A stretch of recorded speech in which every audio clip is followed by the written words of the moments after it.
Hello y'all, this is the Ninja DC and I have a confession to make. I am a brony. Yes, shocking I know. What's more shocking is actually I liked Season 3 of My Little Pony Friendship is Magic. But like a majority of bronies, I have to admit I found it the weakest season by far. So, what was Season 3's problem or problems that caused such a noticeable negative reaction from the fanbase? What was the root cause? Why do I believe Season 3 was more negatively received than the other seasons?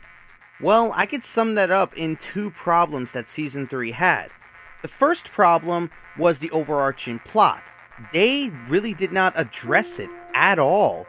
They only addressed it once in the first two-parter, which is of course Crystal Empire, at the end with Luna showing this book, and that's it. The second reason why I feel like that this season was so negatively received is the lack of episodes.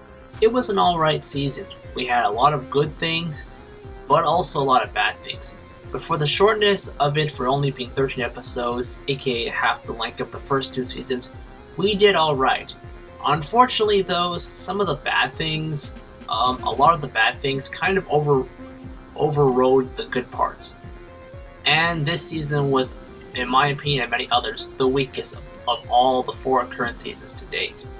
First, you might as well tackle the big obvious reason. It was short, and only had 13 episodes. Put bluntly, Hasbro decided to only produce half of the show that year. It's like if HBO decided to cut Game of Thrones Season 5 into only 5 episodes. Though I admit that would probably involve a lot more violent writing. Bronies waited longer for less, and were understandably upset with that. Oh, come on! With less episodes, the chances of an out-of-the-ballpark hit were diminished as well. What I mean is, great films and TV stories have an element of luck in their crafting, where a great writer and concept improve the odds, but there is never a guaranteed success. There's always just that one element of luck that everything meshes and the right writer finds that theme that just gels with them, and also the animators, voice actors, composers, and so on and so forth. With less episodes, there's less spins of the wheel of narrative fortune, and none of the 13 spins landed on a Hurricane Fluttershy or Suited for Success level jackpot that was universally loved by the fandom. Besides the obvious less episodes and longer wait combo, the season's shortness also created several structural problems. Though the shortest season, it tackled some of the biggest developments, like, I don't know, the lead protagonist becoming an alicorn princess. Wow, that's something I never expected to say in my life. And this monumental changing point for the series was only allotted one episode. The buck? Not just one episode, but an episode that was clearly two narratives crammed into one. One focused on a cutie mark plot, and another one on the alicornification. Taking two episodes and splicing them into one creates a clusterbuck of ideas, and unresolved narrative threads don't get the proper time to develop. This was not the only episode either, as there are still many complaints about Keep Calm Flutteron's quick resolution. Twilight's arc to princesshood also was handicapped by no build-up episodes beforehand, besides Crystal Empire at the season's very opening. This actually plays into the first problem. Because they had only 13 episodes this season, they had no time to build up the overarching plot. I mean, there's not a lot you could do with 13 episodes now, is there? So unfortunately, because of there only being 13 episodes instead of the normal 26, they had not enough episodes to build up the overarching plot.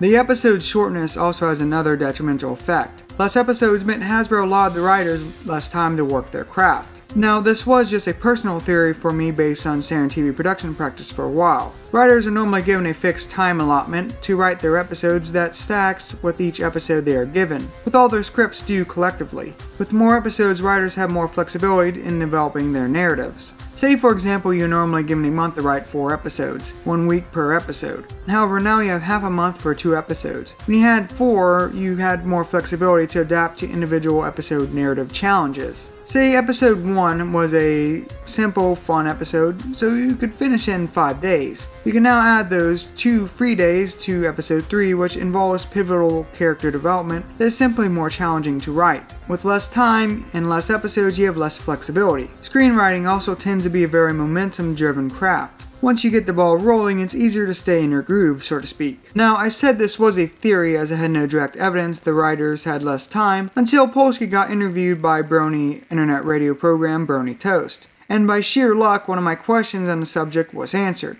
Such a change in the amount of writing that you're doing for the show?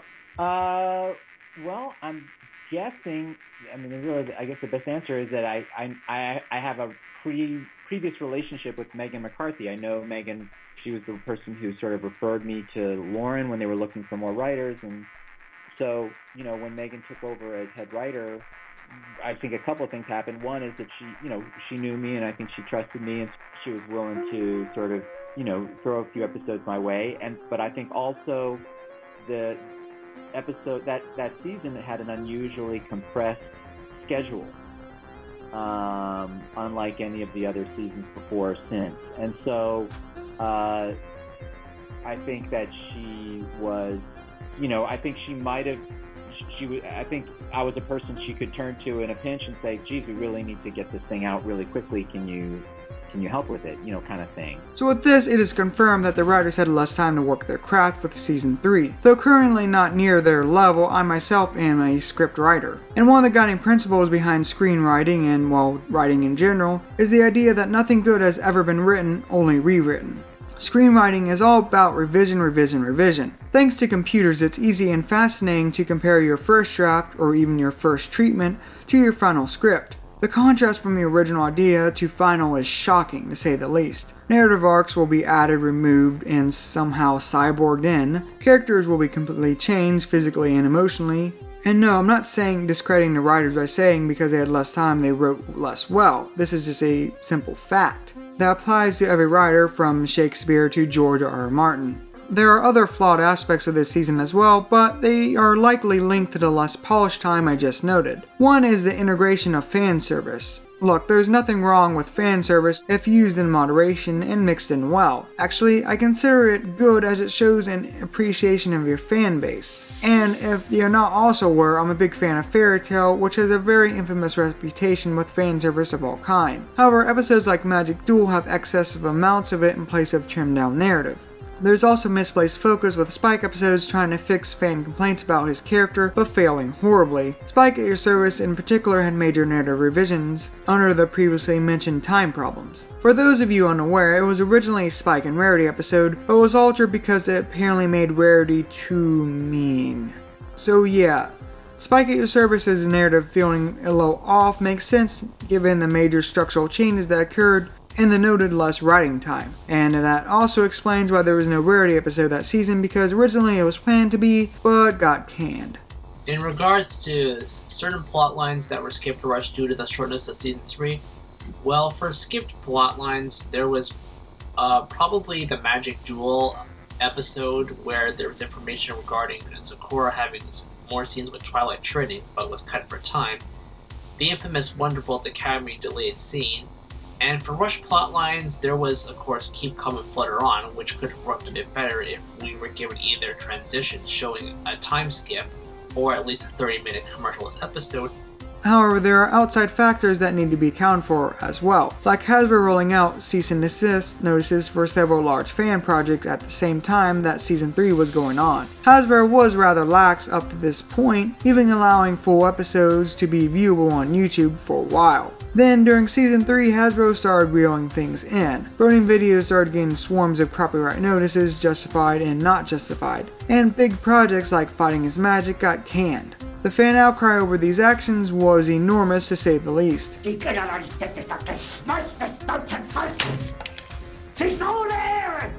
left a rather negative biased taste in the fans' mouths when watching Season 3. Only 3 things come to mind as possible outside factors that influenced the negative perception for Season 3. No Rarity, Lauren Faust had no input in any of the episodes, and it was only 13 episodes long. Short time was the main cause of Season 3's problems, but what caused that? Well, Hasbro. Duh. Hasbro felt the need to get Princess Twilight out ASAP, the rest of her character arc and Season 3 as a whole to achieve this. The season's quality average suffered as a result. The reason for the sudden rush is unknown, but I do have a few theories. One being Hasbro originally intended there to only be 3 seasons of My Little Pony Friendship is Magic, but scrapped the idea because, well, you know.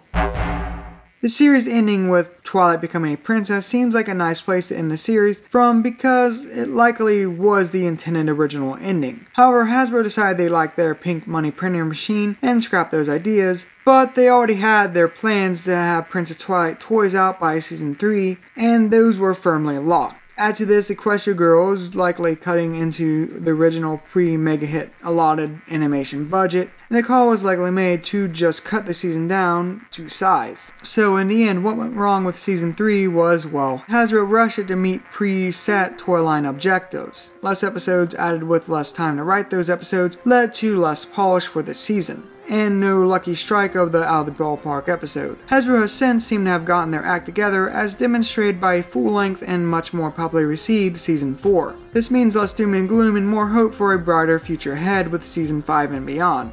My favorite parts of Season 3, definitely the character development. There was a lot of character development within this season, both within the main 6 and otherwise. I mean, one of the more prominent examples of well-defined character development is Rainbow Dash in Wonderbolt Academy, where she made a daring decision to go against the Wonderbolts, even though it's her dream to become a Wonderbolt. Let me ask you something. Do you really think she would have done that in Season 1? And the final thing I like from this season, and I know people are going to go against me on this one, Princess Twilight Sparkle. The Princess Twilight cometh, behold, behold, a princess here be. Well, till next time, keep calm and an open mind.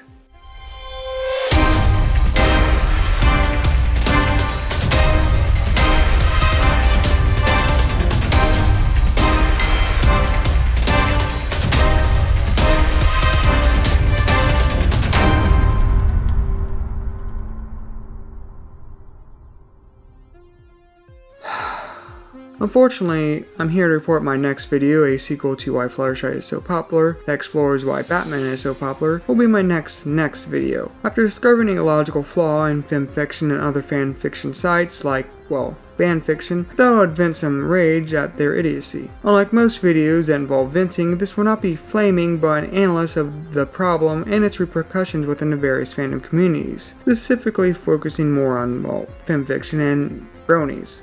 That said, they will rue the day they decide that script format was banned. No, full fiction is okay, but a properly formatted screenplay that painstakingly follows the cinematic standard and show tone is not.